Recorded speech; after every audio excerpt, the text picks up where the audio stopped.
Bethlehem, her experience with Israeli tanks while stationed at the hospital in Ramallah, and her return to Jerusalem before embarking on the final leg of her journey, a taxi drive that took her through Amman, Jordan, and a flight to Beirut, Lebanon, where she remained until returning to the United States on April 20th. When Lynn first arrived in Jerusalem, she was met by Steve Sosebee of the Palestinian Children's Relief Fund.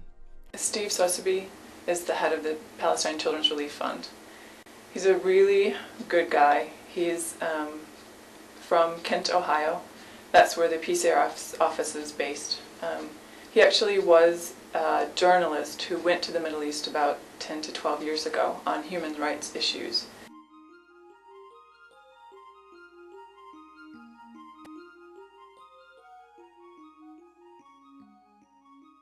Lynn traveled with Steve Sosebee to the Shifa Hospital in Gaza on Monday, March 11th, and it was necessary for Steve to return to Jerusalem before nightfall because it's dangerous to pass through the checkpoints at night. Shifa Hospital has been treating sick babies for 20 years, but that task is made more difficult because the hospital lacks equipment. Equipment needs repair, and supplies of disposable items, even linens to wrap the babies, are irregular or are blocked by Israeli soldiers. Nonetheless, the nurses do the best they can, often reusing supplies and using equipment in novel ways. Working 16-hour days and teaching as she worked, Lynn discovered that the hospital was plagued by staff shortages, that patients delivered babies and died trying to get to the hospital because of delays in passing through the checkpoints. They didn't have enough staff. This was a chronic problem there, not enough staff. And with the checkpoints in and around Gaza, I mean, Gaza itself is divided into thirds, and to get from one point to another in Gaza is very difficult. For not only patients, Shifa Hospital is a regional referral center for neonatal intensive care. So they take the babies that are born in the outlying clinics or hospitals, and they take the sickest ones there. Women who are going to deliver that are going to have problems need to get to Shifa to deliver. They can deliver out, but they don't get as good a care. But in this oppressive situation where the checkpoints are in effect all the time, and now in certain parts curfews 24 hours, to get to the medical care that you need and the center that you need is impossible. So you have babies that should make it into the neonatal intensive care or should be born there because a mother should have come in early, and they don't make it. They don't make it to the hospital. They don't make it. They die in the clinics because they don't get the care that they need because of the checkpoints. During her first night in Gaza, Lynn was awoken by the sound of voices, only to discover in the morning that a tragedy had occurred. Went to bed kind of early, and then didn't sleep really well because there was voices in the house to all hours of the night. I just woke up a couple times, and I remember somebody coming up to the floor. I was on the second floor, and I think just checking in on me. I don't really know what they were doing, or I didn't know until later. But the next morning woke up, and the chauffeur and the cook had said to me, well, yeah, there were voices in the house at all hours of the night because there was meetings between the emergency physicians at Shifa Hospital and the Ministry of Health because the Israelis came into Jabalia refugee camp last night and killed 19 people and injured more than 100. The hospital was in a state of emergency, taking care of the victims. As a citizen of the United States, Lynn felt particularly responsible for the injuries because her U.S. tax dollars were used to support the Israeli government. In the last 50 years, the U.S. government provided Israel with more than $81 billion in aid, much of it used to purchase armaments. Currently, aid is pegged at $3 billion a year, in addition to loans provided at special rates. And I remember one of the nurses was crying.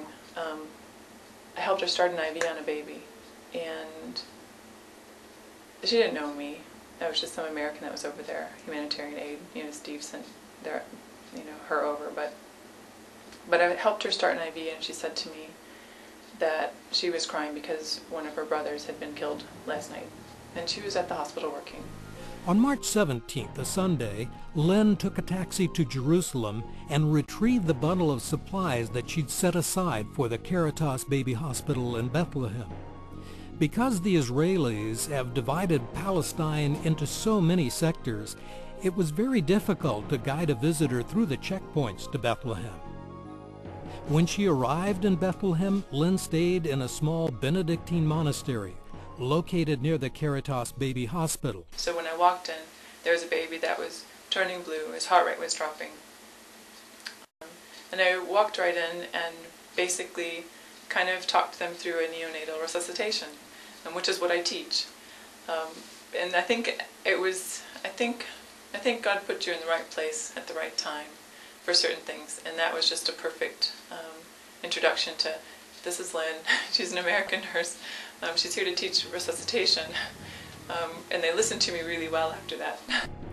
While in Bethlehem, Lynn learned how the Israeli practice of turning the water supply on and off arbitrarily led to something called Waterfest. She also learned that the simple act of going to work is arduous and risky for the doctors at the hospital. I had interesting talks with a lot of the people that I worked with. I was educated in things like water fests and what are water fests.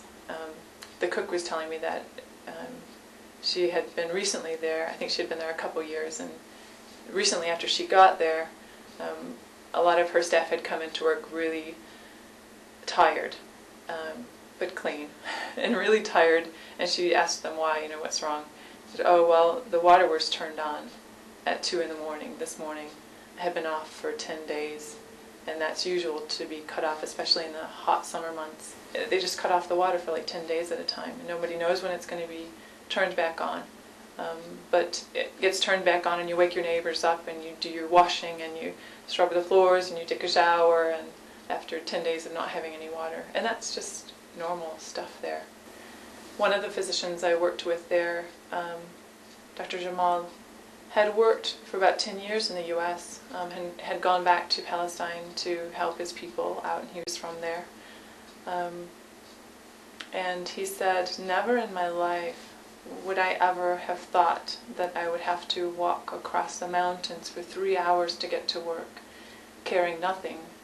Otherwise I'd be suspicious and shot. And he also said one other thing that I won't forget. He said that normal people, regular people, are being driven to fanaticism because of the oppression. While I was there were a few suicide bombings in Jerusalem, and he was just telling me, I could never excuse suicide bombings. Nobody can. But if you see the on-the-ground situation in the West Bank, in the Palestinian territories, you come to an understanding of how that atmosphere can breed desperation enough that people are willing to do that.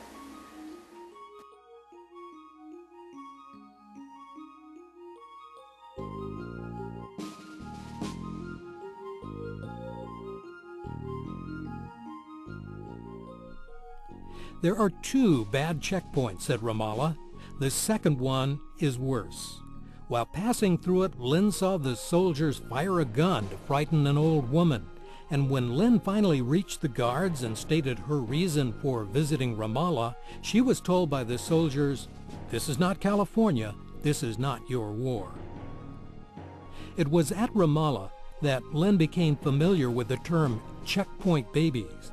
These babies are born at checkpoints because the Israeli soldiers posted there refuse to believe that the women are actually in labor. One consequence of delivering babies at checkpoints is a high incidence of premature deliveries. The other is death. Lynn discovered that Ramallah Government Hospital was a large, busy facility with a high staff turnover and chronic shortages. For her first 5 days there, Lynn was able to follow a schedule of hands-on teaching in the neonatal intensive care unit and formal classroom lectures. Each night, she returned to her hotel. As she passed through the city streets, she was struck by the